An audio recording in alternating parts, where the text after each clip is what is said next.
Please subscribe Ito Money Vlog.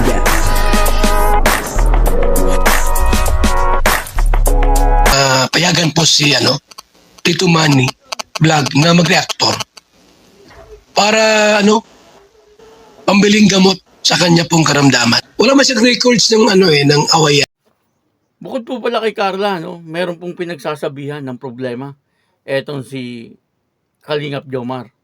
At hindi po ito kapamilya niya. Alamin po natin kung sino ito. Papanoorin po natin yung video at syempre bibigyan po natin ng konting reaction. Pero bago po yan, ako muna po bumabati sa inyong lahat ng magandang umaga, magandang tanghali at magandang gabi sa inyong lahat mga kapatid. Saan man kayo ng panig ng mundo naroroon ngayon ay mag-iingat kayo palagi at pagpalain kayo ng ating Panginoon. Maraming salamat din po sa patuloy na tumatangkilik sa aking YouTube channel at nanonood sa aking video reaction. Patuloy lang po natin suportahan sila Kuya Bal Santos Matubang, Kalingap Rab, Ate Edna Vlog, Jack Tapia, at yung mga kasamahan ko po sa Karepa. Ganun din po yung Team Views at yung mga Kalingap partner na charity vlogger. Ito po yung video na kung saan ay may inamin itong si Papa Jones na bukod po pala kay Carla kapag siya ay may problema ay dito niya po sinasabi. Hindi niya po ito kapamilya. Panoorin po natin yung video. At ang kabuuan po ng video ito ay mapapanood po natin sa YouTube channel ni Kalingap Hana. Kapag may mga oras na merong issue ang Jomcar, hindi lang ikaw o ikaw mismo sa personal mong buhay, sino ang madalas na nararamdaman mong tao talagang nandyan para sa'yo? Bukod kay Carla. Bukod kay Carla, K-Boys. Lagi yan. Lagi yan, oo. Kasi Yeah. sila sa kanila ko na pagsasabihan ng mga nararamdaman ko, ayoko sabihin sa family ko kasi ayoko din sila Ay, mag-worry. totoo yan. Oo. Totoo yan. Actually, ganun naman talaga yan. Takbuhan natin ang kaibigan. Hindi dahil wala tayong tiwala sa family, pero Oo. ayaw lang kasi nating mag-worry Mag-worry sila pa sa atin. Oo. So baka may bulong ka naman dito, ano kaya ang message sa'yo ni Carla? Kahit word lang or sentence na na-touch ka talaga nung birthday mo, kahit hindi doon sa stage, sa text lang, chat. Sa okay lang yan. Yun yung okay lang yan. So talagang ibig sabihin medyo stress si Kalingap Jomar at ang mga ganong salita ay Nabitawan ni Carla. Sakto lang. I mean, siguro nagpapayag lang siya ng pag-support at pagkalinga, pag-care sa akin. So, ramdam mo naman ang genuine ni Carla sa concern. ramdam na ramdam ko naman yung napaka-supportive, napaka-caring ko ni Carla that time. So anong iniisip mo nung time na nasa stage ka at parang stress na stress ka? Family issue? Ano po? Personal issue yun? I don't know. Siguro mixed emotion. Pressure, Happy.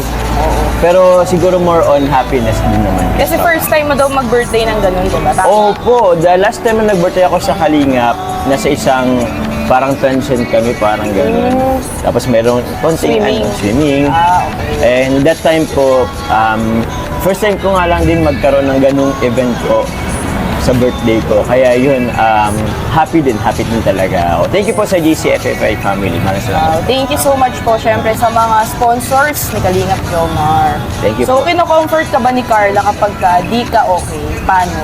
Same lang naman po kami. Kino-comfort ako, kino-comfort ko din naman siya.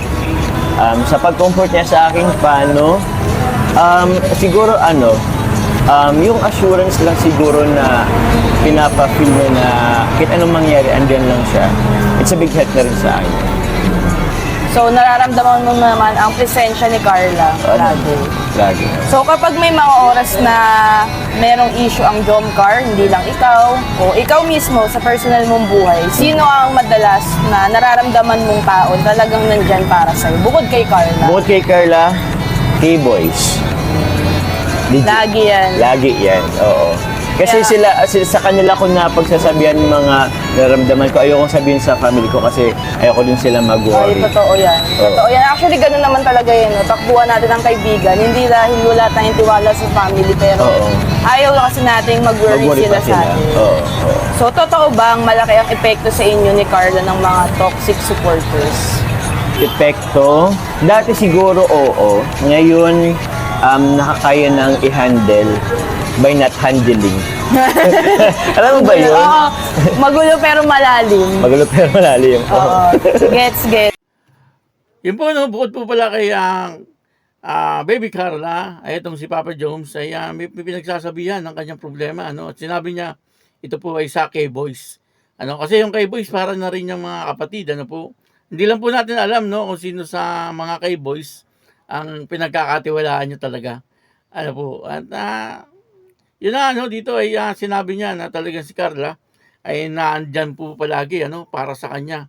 Talagang kung magmalasakit si Carla ay talagang hindi daw po siya talaga iniiwan ni Carla, no, kapag may mga issue nga po na kagaya po nung nangyari nung kanyang birthday, ano, medyo nakakalungkot din, ano, nung yung pangyayari sa birthday ni Kalingap Jomar, ano. Siyempre nga naman ay birthday niya, ano po, tapos medyo nagkaroon ng problema, ano po. Pero sabi niya nga, nangibabaw pa rin, ano po, yung pagiging masaya niya. Siguro ay ginawa na lang ni Kalingap Jomar na maging masaya siya, ano, bagamat nung panahon ng birthday niya ay talagang siya ay nagkaroon ng problema, ano po, at umiyak nga po yan si Kalingap Jomar, ano po, nung birthday niya, ano po, dahil nga po doon sa naging problema. Siguro alam niyo na po yun kung ano yun, ano. At dito ay yun na nga, no, sabi nga po ni Baby Carla ay talagang okay lang yan, sabi daw po ni Baby Carla. At mahalaga daw po yung pagkakasabi ni Carla na okay lang yan, na ibig sabihin ay ayos lang ang lahat, ano. Kahit na gano'n ang nangyari, ay tuloy lang ang buhay. Parang gano'n, ano. Kasi hindi naman po pwedeng huminto na doon ang iyong buhay, ano. Kapag may problema ay talagang dapat ay tuloy-tuloy lang ang buhay, ano po. Hindi ka dapat magpatalo sa isang problema, ano, kagaya ng ginagawa ni Papa Jones, ano, na kahit na may problema po siya, kaya nanatili pa rin po siya na naging masaya doon sa kanyang birthday. Ano po, at total naman, nandun naman po sila Kalingap Rab, ano, yung mga K-Boys na tinuturing niya talagang kapamilya na rin niya. At siyempre ay itong si Carla, ano po, ang wala lang doon ay yung ama ng Kalingap. Doon po siya nalungkot. Ano, doon po siya nalungkot at talagang napaiyak po siya, no, nung si Kuya Bal ay hindi po umattend ng kanyang birthday, ano, kasi medyo nagkaroon nga po ng problema, ano. Pero tapos na po 'yun, ano. Naging maayos na po 'yun.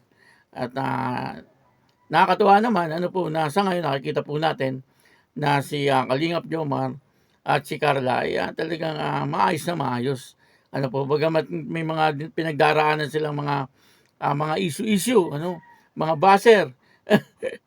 Normal na po siguro 'yun, ano, sa isang sumisikat ay hindi na po nawawala yung buzzer, ano, kasi nandiyan po yung naiinggit, ano po, at talagang marami ang nagko-comment ng hindi magaganda, ano po. Pero sabi nga ni Kalingap Jomar, nung una daw parang medyo napipikon po sila, ano, pero ngayon ay kayang-kaya na raw po nilang i-handle, ano, itong mga buzzer na ito.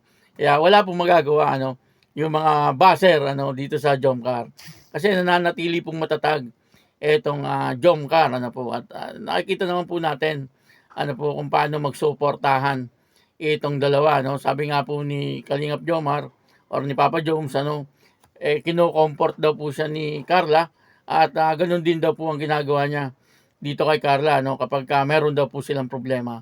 Ibig sabihin ay nandoon, ano po, yung kanilang pagkakaisa, ano po, yung respeto sa kanilang relasyon, ano. At nakikita naman po natin, ano, na talagang totoo yung kanilang ipinapakita sa mga tao, ano po. Kumbaga yung pagmamahal na ipinapakita nila sa mga tao, ano, yung pagmamahal nila sa bawat isa ay totoong-totoo po yun, ano po. At totoong tao rin itong mga ito, ano. Kumbaga hindi po talaga sila plastic.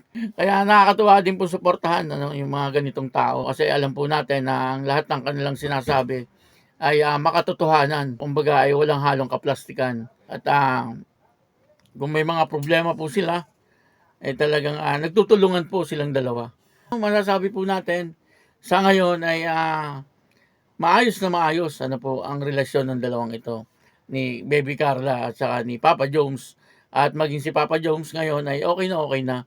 Kumbaga yung nangyaring issue sa kanya nung birthday ngayon ay wala nang problema, solved na po ang problema.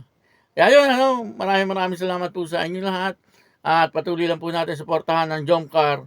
Ano po, ganun din po si Papa Jones, si Kalingap Hana, si Kalingap Rab, at si Carla Topolar Vlog. Maraming salamat po sa inyong lahat. Ano po, at ganun din po pala si Kuya Bal Santos Matubang at si Ate Edna Vlog. At ako po si Tito Manny Vlog na nagsasabing God bless you all. Diyos mabalos.